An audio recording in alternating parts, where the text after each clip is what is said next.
आता औषधा पण आपण MIDC आणलेली आहे, 250 हेक्टरची MIDC आहे, त्याचं लँड ॲक्विजिशन सुरू आहे. आमच्या मी लातूरकरांना आव्हान करतो, काय उद्योग निर्माण करायचे असतील तर औषधाला येऊन उद्योग निर्माण करा. आमच्याकडे MIDC जागा आहे, 750 एकर आत्ता जागा उपलब्ध आहे. आणखी लागली तर 1000-2000 एकर जागा मी देऊ शकतो, एवढी ताकद त्या ठिकाणी आमच्याकडे आहे.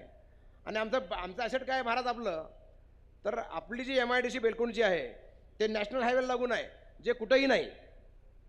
औषधाची MIDC अजितराव लातूरपेक्षा मोठी आम्ही डेव्हलप करणार आहोत. त्याला कारण आहे, कारण औषधाची MIDC त्याला बेनिफिट काय, हैदराबाद जवळ पडतं आहे, आम्हाला सोलापूर एअरपोर्ट जवळ पडतं आहे, लातूर एअरपोर्ट जवळ पडतं आहे. आमची स्वतःची MIDC नॅशनल हायवेला आहे, 2 नॅशनल हायवे, पाटेमुग नॅशनल हायवे गेलेलाच आहे, उमरगा हैदराबाद तो नॅशनल हायवे आहे. पुन्हा तुळजापूर, सोलापूर, तुळजापूर, धाराशिव हे रेल्वे स्ट्रिप पुढच्या वर्षी चालू होणार आहे, त्यामुळे तिथून स्टेशन 40 किलोमीटर अंतरावर आहे. लॉजिस्टिकली आमचा औसा हे खूप परवडणारा आहे. आणि उद्याच्या भविष्यामध्ये लातूर, औसा, गुलबर्गा हे ट्रेन पण आम्ही चालू करणार आहोत. त्यामुळे लातूरची MIDC जिल्ह्यातल्या MIDC मध्ये तुलना मी करणार नाही, कारण लातूरची MIDC फार जुनी आहे. पण त्या मानानं लातूर नंतर या जिल्ह्यामध्ये सगळ्यात मोठी MIDC चालू डेव्हलप कुठली होईल तर त्या औषधाची होईल.